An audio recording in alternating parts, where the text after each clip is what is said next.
मेरा नाम आरुषि है। ये कहानी मेरी बेटी अदिति और उसकी जिंदगी पर है। मैं बिजनौर के एक छोटे से कस्बे की रहने वाली हूँ। जब मैं विधवा हुई तो मेरे माँ बाप ने मेरी दूसरी शादी कर दी। एक ऐसे व्यक्ति से कर दी जिसका पहले से ही एक बेटा था और मेरे पास भी एक बेटी थी। अब मेरा बेटा और बेटी एक ही कमरे में सोते थे, मगर सुबह उठते ही मेरी बेटी बेड की चादर दिन प्रतिदिन चेंज कर देती, फिर मुझसे छुप छुप कर पुरानी चादर धोती और खुद नहाने चली जाती। कई बार तो मेरी बेटी बेहोश भी हो जाया करती थी। वो दिन ब दिन बहुत कमजोर होती जा रही थी। एक दिन सुबह उठकर मैं जल्दी से बेटी के कमरे में चली गई, मगर आगे का माहौल देखकर मैं शर्म से पानी पानी हो गई। दिल से एक यही बात निकली कि भगवान ऐसा मंजर कभी किसी माँ को न दिखाए, क्योंकि वहाँ मेरी बेटी और बेटा। मैं शादी के 2 साल बाद ही विधवा हो गई थी। उस वक्त मेरी उम्र 18 साल थी, क्योंकि मेरे माँ बाप ने मेरी शादी 16 साल की उम्र में ही कर दी थी। मैं अपने माँ बाप की इकलौती बेटी थी, मगर मुझे ऐसा लगता था मैं उन पर एक बहुत बड़ा बोझ हूँ, मानो जैसे कि मैं उनकी बेटी ही नहीं थी। मेरे पैदा होने के बाद ही मेरी माँ कोई खुशी नहीं देख पाई थी और मेरे पिता, उनको तो बेटे की बहुत चाहत थी, इसीलिए वो मुझे नापसंद करते थे और हमेशा ही मुझसे अलग रहते थे। मुझे दिल से प्यार नहीं करते थे। वो मुझे अपना मानते भी नहीं थे और मुझ पर बहुत गुस्सा करते थे। कुछ खानदानी सख्तियों की वजह से मेरे पिता दूसरी शादी भी नहीं कर सके। बस इसी कारण वो मुझसे बहुत नफरत करते थे। हर वक्त मुझसे सख्ती से ही बात करते थे और इसी वजह से उन्होंने मेरी शादी भी जल्दी ही करवा दी थी। मेरा पति सरकारी स्कूल में एक शिक्षक था। हमारी एक 3 साल की बेटी भी थी, मगर एक दिन विद्यालय से आते हुए रास्ते में उनका एक्सीडेंट हो गया और मौके पर ही उनकी मृत्यु हो गई। वो भी मेरा साथ छोड़ गए। वो दिन मेरे लिए किसी कयामत से कम नहीं था। मुझ पर तो परेशानियों के पहाड़ ही टूट पड़े थे। कुछ दिन गुजरने के बाद मेरे सास ससुर ने भी मुझे मेरे माँ बाप के घर भेज दिया। शायद उन पर भी मैं बोझ ही थी। वो भी मुझे अच्छा नहीं समझते थे। उनके ख्याल से मैं मनहूस औरत थी। मैंने ही जैसे उनके बेटे को मार दिया हो।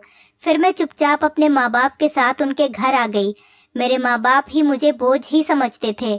मैं अपनी बेटी को सीने से लगाकर अकेले अकेले बहुत रोती थी। फिर कुछ दिन बाद मेरे माँ बाप ने मेरी दूसरी शादी कर दी, एक ऐसे व्यक्ति से जिसका पहले से ही एक बेटा था और मेरे पास भी एक बेटी थी। हम दोनों एक जैसे थे, इसीलिए हमारी शादी हो गई, वरना मेरे तो अच्छे रिश्ते भी नहीं आते थे। उसका बेटा मेरी बेटी से 1 साल छोटा था। उसके बेटे का नाम अभिषेक था और मेरी बेटी का नाम अदिति था। हम लोग साथ ही रहने लगे और वक्त इसी तरह गुजरने लगा। देखते ही देखते अदिति 16 साल की हो गई और अभिषेक 15 साल का हो गया। जब अभिषेक के पिता का देहांत हो गया, वो भी इस दुनिया से चले गए। मतलब मेरे दूसरे पति भी हमेशा हमेशा के लिए हमें छोड़कर चले गए। उनकी हमेशा ही तबीयत खराब रहती थी। उन्हें तरह तरह की बीमारियों ने घेर रखा था, लेकिन उनकी बीमारियों के साथ जैसे तैसे गुजर बसर हो रहा था। उनके जाने के बाद मानो जैसे घर की रौनक ही उड़ गई हो। हमारा अपना मकान था, इसीलिए किराए की चिंता नहीं होती थी और मेरे घर में ही एक किराना की छोटी सी दुकान थी। एक दिन जब हम सब लोग सो रहे थे, फिर अचानक ही बहुत जोर से आवाज आई। मेरा तो दिल बैठ गया। मैं बहुत घबरा गई थी और डर भी गई थी। मैंने देखा कि ये आवाज तो अभिषेक के कमरे से आई है। मैं उसके कमरे की तरफ दौड़ी तो मैं देखते ही हैरान रह गई।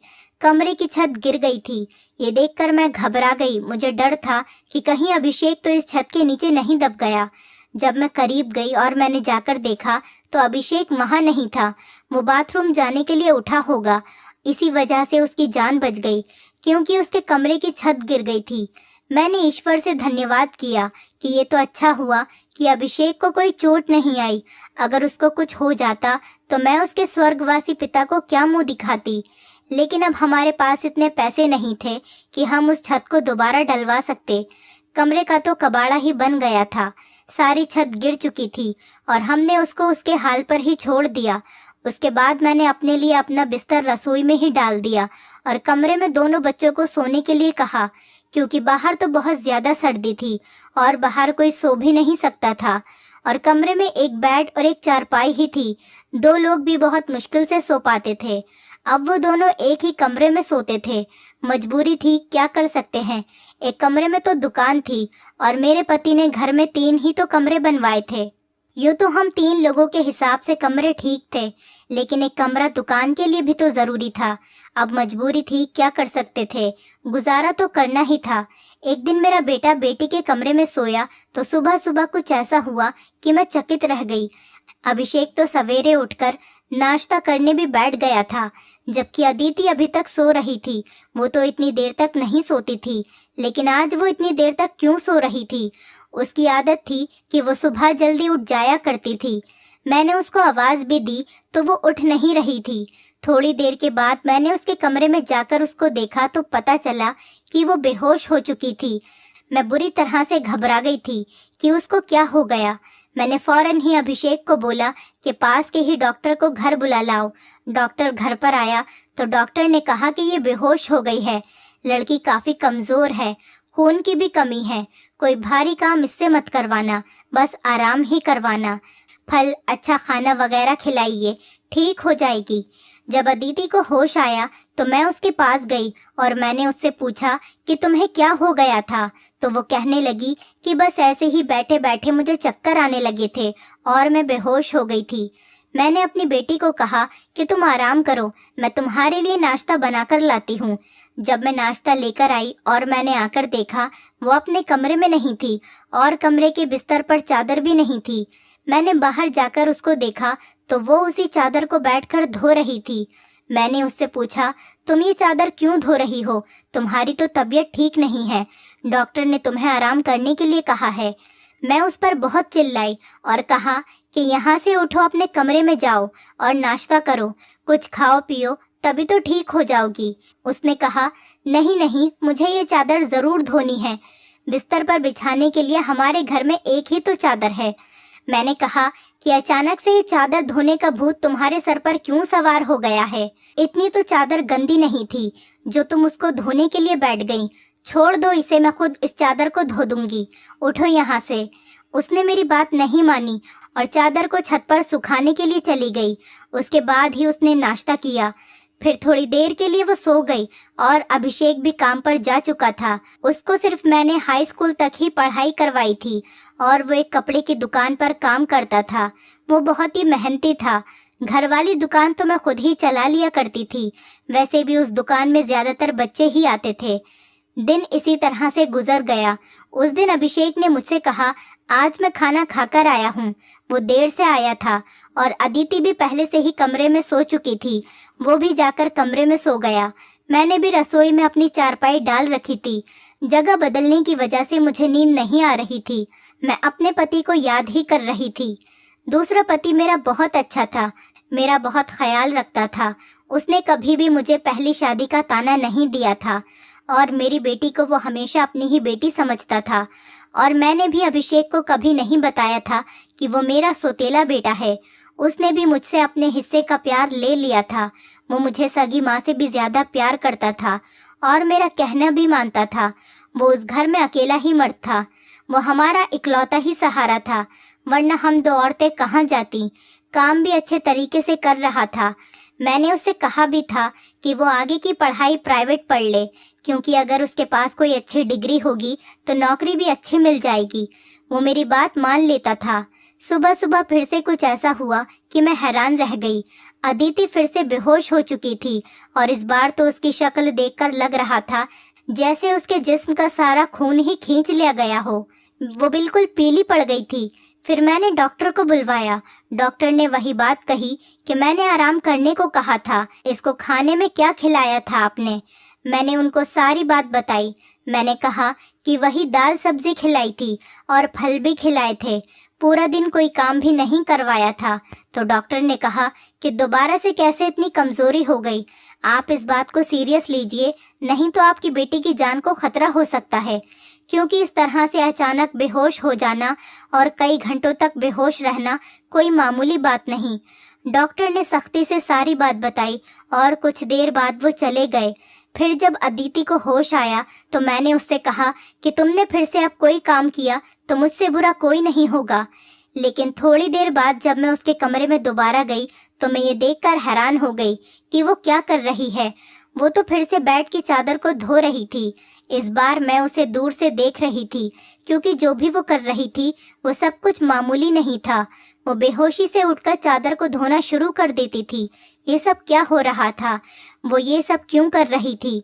जब से मेरे बेटे ने उसके कमरे में सोना शुरू किया था, तभी से वो ऐसा कर रही थी, और बेहोश भी तभी से हो रही थी। अभिषेक उसके लिए था तो सौतेला भाई, लेकिन बचपन से दोनों एक साथ ही पले बड़े हैं। उन दोनों में तो सगे भाई बहनों जैसी मोहब्बत थी। फिर ऐसा क्या हो रहा था? मेरी बेटी की तबीयत दिन ब दिन क्यों खराब होती जा रही थी? मैं रोती और सोचती रहती कि ये सब कुछ क्या हो रहा है। एक औरत कमज़ोर तब होती है जब वो बच्चे पैदा करती है, तो उसके अंदर बिल्कुल भी ताकत नहीं रहती। लेकिन जवान लड़कियां यूं बेहोश होने लगे, ये तो कोई नॉर्मल बात नहीं थी। दूसरे ही दिन उसने चादर धोकर छत पर सुखाई। वो आसपास भी उसे ही देख रही थी कि जैसे मैंने उसे देखा तो नहीं है। मैं रसोई की खिड़की से ये सब कुछ देख रही थी। मैंने भी उसको ऐसा एहसास नहीं होने दिया जैसे मैं उसको देख रही हूँ। लेकिन मेरी बेटी क्या कर रही थी? वो फिर से बिस्तर पर आकर लेट गई और उसने अपने ऊपर वाली चादर को ओढ़ लिया ताकि मुझे कुछ पता न चले नीचे वाली चादर है या नहीं। ये मुझे नहीं पता था। मैंने उसको नाश्ता करवाया और दवाई दी। दुकान अच्छी नहीं चल रही थी। हमारी दुकान पर कोई बड़ा ग्राहक नहीं आता था। सिर्फ बच्चे ही गोलियां और टॉफियां लेने आते थे, जो 5-10 रुपए देकर चले जाते। इसी तरह से तो काम नहीं चलने वाला था। मैं बहुत परेशान थी, लेकिन ये बात मैंने अपने बच्चों को कभी नहीं बताई। अभिषेक को भी कुछ नहीं बताया, क्योंकि वो पहले से ही नौकरी कर रहा था। अब अगर ऐसे में ये बात बता देती तो वो और भी ज़्यादा परेशान हो जाता। लेकिन मैं खुद बहुत परेशान हो गई थी। ऊपर से डॉक्टर ने कहा था बेटी को अच्छी चीज़ें खिलाओ, लेकिन घर में तो दाल रोटी के भी पूरे पैसे नहीं हो रहे थे। घर का खर्चा करना बहुत मुश्किल हो रहा था। लेकिन एक दिन कुछ बहुत ही अजीब हुआ।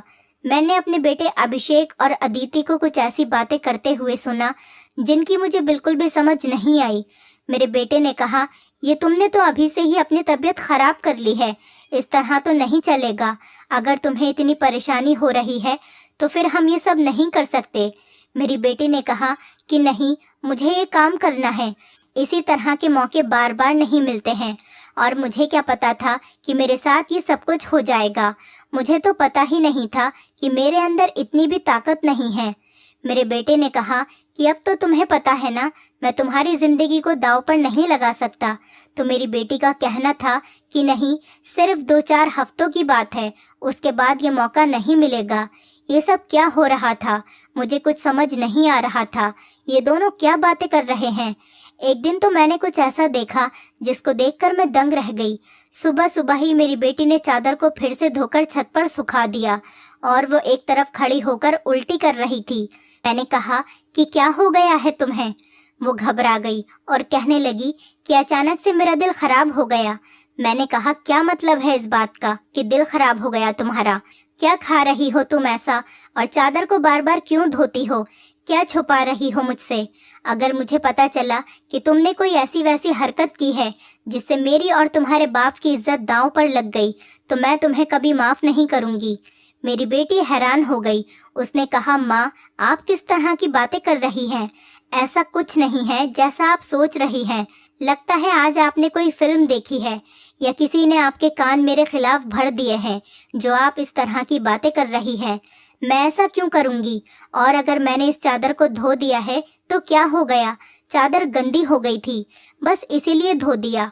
आपको तो पता है कि कई दिन से मेरी तबीयत खराब है, तो दवाई खाने की वजह से मेरे पेट में भी खराबी हो रही है। अगर मुझे उल्टी आ गई तो इसका और कोई मतलब नहीं है। मेरी बेटी मुझसे इस तरह से बात कर रही थी। मैंने उसके मुंह पर थप्पड़ दे मारा और वो जमीन पर गिर गई। तभी अचानक अभिषेक भी आ गया। उसने कहा कि माँ, आप ये क्या कर रही हैं? आपने इस पर हाथ क्यों उठाया? तो मैंने उससे कहा, हाँ, मैंने इसको मारा है, इस पर हाथ उठाया है। ऐसा तो मुझे बहुत पहले ही करना चाहिए था, लेकिन अभी मैं पूरी तरह से बात की तह तक नहीं पहुंची हूँ। जिस दिन मुझे पता चल गया तुम दोनों के बारे में, उस दिन देखना। अब मुझे खुद पता नहीं था कि मुझे क्या हो गया था। मेरे दिल में जो बात आ रही थी मैं वही बोलती जा रही थी, जो कि मुझे इस तरह नहीं करना चाहिए था। रात को अचानक मेरी आंख खुली और मैंने देखा कि मेरे बच्चों के कमरे की लाइट जल रही थी। उस वक्त वो क्या कर रहे थे? उनको तो इस समय सो जाना चाहिए था और मुझसे तो शाम को कह रहे थे कि आज हम जल्दी सो जाएंगे। मैं जब कमरे के करीब गई तो वो ना सिर्फ जाग रहे थे बल्कि बातें भी कर रहे थे। किसी बात पर बहुत ज्यादा खुश हो रहे थे। मेरा बेटा कह रहा था कि तुम बहुत खुशकिस्मत हो, तो बेटी कहने लगी कि हाँ, खुशकिस्मत तो मैं हूँ, लेकिन अभी कल फिर से जब मेरी तबीयत खराब होगी तो माँ मुझे देखकर बहुत परेशान हो जाएंगी। कब तक ऐसा झूठ बोलेंगे? बेटा बोला, बस कुछ दिन और कर लेते हैं, फिर सब कुछ ठीक हो जाएगा। मैं उनकी बातें सुनकर हैरान रह गई। आज मुझसे रहा नहीं गया। मैंने कमरे के दरवाजे को खोलने की कोशिश की तो मैं हैरान रह गई। उन्होंने दरवाजे को अंदर से बंद क्यों किया था? क्या वजह थी दरवाजा अंदर से बंद करने की? वैसे भी अब मौसम बदल रहा था, उनको दरवाजा खोलकर सोना चाहिए था। मैंने दरवाजे पर बार बार दस्तक देना शुरू कर दिया, लेकिन इस तरह से दस्तक देने के बावजूद भी उन लोगों ने दरवाजा खोलने में आधा घंटा लगा दिया। और उसके बाद जब मैंने कमरे में देखा तो उनके अलावा कमरे में कोई भी नहीं था और वो दोनों ऐसी शक्ल बनाकर बैठे थे जैसे नींद से जागे हों। मैंने कहा, इतनी देर में दरवाजा क्यों खोला है? तो कहने लगे, हम सो रहे थे। मैंने कहा कि झूठ नहीं बोला करो, तुम लोग जाग रहे थे और बातें कर रहे थे। उन्होंने कहा कि हम क्यों इस समय जागेंगे और क्यों बातें करेंगे? हमारा कौन सा कल पेपर है जो हम तैयारी करेंगे और जागेंगे? हम लोग तो सो रहे थे। मुझे उन दोनों की हरकतें समझ नहीं आ रही थी। मेरे पास बोलने के लिए कोई शब्द नहीं थे। मुझे उनकी बातें समझ नहीं आ रही थी, क्योंकि वो दोनों तो ऐसे ही बैठे थे जैसे नींद से अभी अभी जागे हों। उसके बाद मैंने उनको कुछ नहीं कहा और वहां से चली गई। लेकिन मैं सोचती थी कि कोई ना कोई गड़बड़ तो जरूर है। मैं ये देखकर हैरान रह गई। एक दिन मेरी बेटी के बाजू में नील के निशान भी थे। ये तो जख्म के निशान थे। मुझे समझ नहीं आ रही थी कि उसे क्या लगा था। मैंने उससे पूछा तो उसने कहा कि छुरी लगी है, लेकिन छुरी तो उंगली पर लगती है, बाजू पर नहीं। मेरी बेटी कोई ना कोई बात ऐसी है जो मुझसे छुपा रही थी। कभी बेहोश हो जाती थी, कभी उसके शरीर पर अजीब अजीब तरीके के निशान होते थे और कभी उठकर अपने बेड की चादर धोने लग जाती थी और मुझे कमरे में जाने नहीं देती थी। मेरा दिमाग जिस तरफ जा रहा था मैं वैसे ही सोचना नहीं चाहती थी। मेरी गलती थी। मैंने आग और पानी को क्यों एक साथ रखा? मुझे ऐसा नहीं करना चाहिए था। मैंने सोच लिया कि मुझे अब क्या करना है। जवान लड़का और लड़की को मुझे एक साथ एक ही कमरे में नहीं सोने देना चाहिए था। गलती तो मेरी ही थी। मुझे इन सब बातों का ध्यान रखना चाहिए था। अभिषेक था तो अदिति का सौतेला ही भाई। नियत बदलते देर नहीं लगती। जवानी की इस उम्र में बच्चे बुरी संगतों में पड़ ही जाते हैं। सगा भाई तो सगा होता है और सौतेला भाई सौतेला। तो फिर मैं कैसे सौतेले भाई बहन को एक साथ एक ही कमरे में सुला रही थी? ये मेरी ही गलती थी। जब हम ही बच्चों पर ध्यान नहीं देंगे, परेशानियां तो पैदा ही होंगी। अच्छी बुरी बातों का ध्यान तो हमें ही रखना होता है। बच्चे तो नादान होते हैं और नादानी में ही बहुत सारी गलतियां कर बैठते हैं। जैसे जैसे विचार मेरे दिमाग में आ रहे थे, अगर ये सारे विचार सही हो गए तो फिर सारा का सारा कसूर मेरा ही होगा। मैंने अपने बेटे और बेटी पर नजर रखी थी। एक दिन मेरा बेटा बेटी को कोई चीज लाकर दे रहा था। मैं छुपकर उनकी बातें सुनने लगी। उसने कहा कि ये तुम्हारी दवाई है, इस परेशानी के लिए ये दवाई ले लो तो सब कुछ ठीक हो जाएगा। उसने मेरी बेटी को छुपाकर वो गोलियां दी।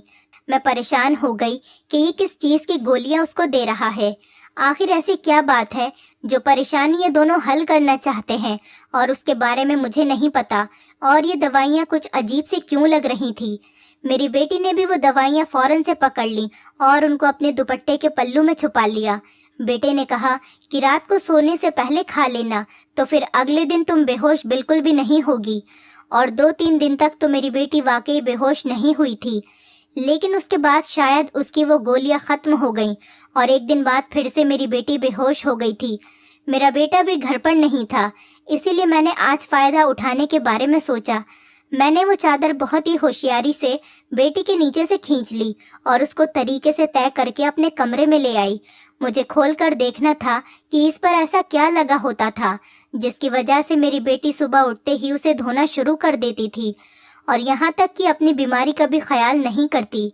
जब मैंने चादर को खोल कर देखा तो पहले तो मुझे कुछ नजर नहीं आया, लेकिन जब मैंने ध्यान से देखा तो ये देखकर मैं हैरान रह गई कि उस चादर पर सफ़ेद सफ़ेद बाल थे और पूरी चादर बालों से भरी हुई थी। मुझे समझ नहीं आई ये किस चीज़ के बाल हैं, क्योंकि ये बाल बिल्कुल सफ़ेद और छोटे छोटे बाल थे। मैं हैरान हो गई, लेकिन मुझे ये बात समझ नहीं आई। मैं सोचती रही कि ये सब कुछ क्या हो रहा है। मैं बेटे और बेटी की हरकतों पर नज़र रख रही थी, इसीलिए सारा कुछ अपने दिमाग में सोच रही थी, लेकिन मैं किसी नतीजे पर नहीं पहुंची थी।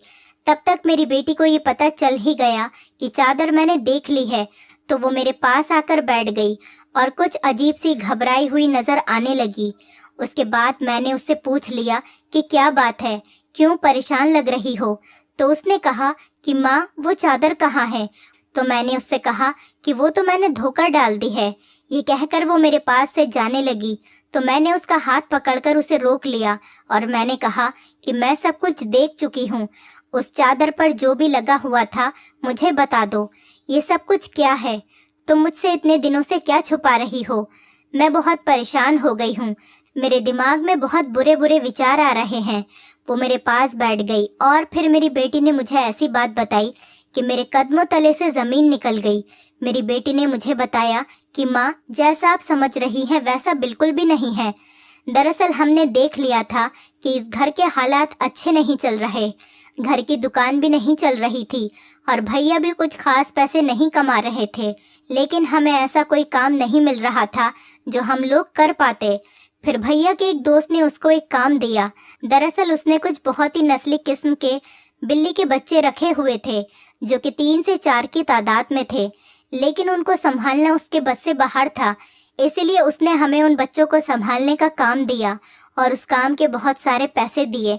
दरअसल भैया भी पूरा दिन वहीं होते थे, लेकिन रात में भाई को आराम भी करना होता था, इसीलिए उन बिल्ली के बच्चों को कमरे में ले आते थे और मैं उनको संभाल लेती थी। उन्हीं के बाल सुबह चादर पर लगे हुए थे, जिसको मैं सुबह को धो देती थी, क्योंकि हमें पता था कि आपको इस तरह की चीज़ें अच्छी नहीं लगती और हम आपको ये सब कुछ बताना भी नहीं चाहते थे। हम ये सब काम कर रहे हैं और मुझे बाद में पता चला कि मुझे बिल्ली के बच्चों से एलर्जी हो जाती है, जिसकी वजह से मैं सुबह को बेहोश हो जाती थी। भैया ने मुझे जो दवाइयाँ लाकर दी थी वो भी इसी चीज़ की थी, ताकि मेरी एलर्जी कम हो जाए। माँ, भैया का वो दोस्त बहुत अमीर है और वो इस काम के हमें बहुत ज़्यादा पैसे भी दे रहा था। वो हमें एक दिन के 1000 रुपये दे रहा था और आज उन बच्चों का हमारे घर में आखिरी दिन था, क्योंकि अब वो उन्हें लेकर दूसरे शहर चला गया है और हमने इतने पैसे कमा लिए हैं कि हम उस कमरे की छत भी डलवा सकते हैं और घर का कुछ राशन भी ला सकते हैं। हमें पता है कि आपको पालतू जानवर पसंद नहीं है, इसीलिए हमने आपको ये बात नहीं बताई थी, लेकिन आपने तो न जाने हमारे बारे में क्या क्या सोच लिया, हम पर इतना शक किया। आपने हमारे बारे में जो बातें की वो हमारे दिल में तीर की तरह जाकर लगती थी। मैं जानती हूँ कि वो मेरा सौतेला भाई है, लेकिन वो मेरे सगे भाइयों से भी बढ़कर है। उसने हर बार सिर्फ हमारे बारे में ही सोचा है, जबकि देखा जाए तो हम उसके क्या लगते हैं। उसका पिता तो इस दुनिया से जा चुका है और उसके अपने रिश्तेदार भी तो हैं, जो कि हमसे बहुत ज़्यादा अमीर हैं। वो उनके साथ जाकर भी तो रह सकता है, लेकिन वो फिर भी हमारे साथ रहता है, क्योंकि वो हमें कभी अकेला नहीं छोड़ना चाहता। उसने हमेशा मुझे अपनी सगी बहन ही माना है। उसने कभी मुझसे कोई गलत बात नहीं की और वो हमारा साथ भी देता है, हमारे लिए बहुत कुछ करता है। पूरा दिन वो काम करता था, रात को मैं उसकी मदद करती थी।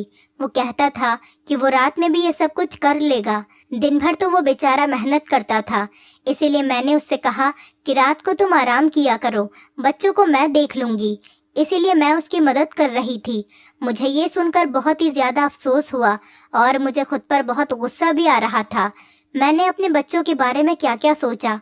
मैं अपने बच्चों के बारे में जितना गलत सोच रही थी, मेरे बच्चे उससे भी कई गुना ज़्यादा अच्छे हैं। इतनी गलत बातें मैंने उनके बारे में सोची जितनी मुझे सोचनी भी नहीं चाहिए थी। हमने ये बात अभिषेक को नहीं बताई, अदिति ने भी उसको कुछ नहीं बताया कि मुझे सारी बात का पता चल गया, क्योंकि अब ये काम वैसे भी ख़त्म हो गया था और मैं उसकी नज़रों में और ज़्यादा गिरना नहीं चाहती थी। कुछ दिन बाद अभिषेक ने उस कमरे की छत डलवा दी और अब हमारे घर का कमरा भी ठीक हो गया था। धीरे धीरे हमने बहुत मेहनत की। मेरी बेटी ने भी घर में बच्चों को ट्यूशन पढ़ाना शुरू कर दिया था। हमारे हालात पहले से बेहतर होने लगे। धीरे धीरे इतने बेहतर हो गए कि हमारे घर में कोई तंगी नहीं रही। मेरे साथ जिंदगी ने बहुत बुरा किया था, लेकिन अच्छा ये किया कि मुझे बहुत ज़्यादा नेक और अच्छे बच्चे दिए, चाहे वो मेरे अपने थे या पराए। ईश्वर की कृपा से मेरे दोनों बच्चे बहुत ही मेहनती हैं और इस बात को समझते हैं कि अभी उनकी मेहनत के दिन है। हाथ पर हाथ रखकर नहीं बैठ सकते, क्योंकि उनके सर पर पिता का साया नहीं था और मैं भी कुछ खास कर नहीं सकती थी। इस बात का उनको एहसास था और ये एक बहुत बड़ी बात है। ईश्वर की कृपा है कि अब सब कुछ ठीक हो गया। ऊपर वाले का लाख लाख शुक्र हुआ। जैसा मैं सोच रही थी वैसा कुछ नहीं हुआ, लेकिन ऐसा हो भी सकता था। अगर ऐसा होता तो मैं कहाँ जाती। बस आखिर में इतना कहना चाहूँगी, जो ऊपर वाला चाहता है होता वही है। मेरे बच्चे बहुत समझदार हैं और उनके दिल में कोई ऐसी बात नहीं है, लेकिन फिर भी मैं ऐसी माँओं को नसीहत करूँगी, बच्चों के साथ के इस मामले में थोड़ी एहतियात ज़रूर करें और वो गलती ना करें जो मैंने अपने बच्चों के साथ की है। मुझे दोनों को एक कमरे में नहीं रखना चाहिए था, क्योंकि जो ना हुआ और वो हो भी सकता था, और अगर वो हो जाता तो सब कुछ खत्म हो जाता। मेरे बच्चे तो समझदार थे, शायद मेरे साथ इसीलिए ऐसा नहीं हुआ। अपने बच्चों का ध्यान रखें, उनकी ज़िंदगी पर भी ध्यान रखें और वो कब क्या कर रहे हैं इस बारे में पूरी जानकारी रखें, और बच्चों पर प्यार करने के साथ साथ थोड़ी सख्ती भी रखें, और वो क्या गलती कर रहे हैं क्या नहीं, इन सब बातों के बारे में उनसे जानकारी लेते रहें। और इस बात का ध्यान रखें, जब बच्चे जवान हो जाएं तो उनका बिस्तर अलग कर देना चाहिए। आपसे भी यही सब कहूँगी कि अपने बच्चों का ध्यान रखें। दोस्तों, उम्मीद करती हूँ आपको हमारी कहानी पसंद आई होगी। कहानी पसंद आई है तो वीडियो को लाइक करें, चैनल पर नए हैं तो चैनल को सब्सक्राइब करें, और हाँ, नोटिफिकेशन बेल को ज़रूर दबाएं ताकि अगली अपडेट सबसे पहले आपको मिले।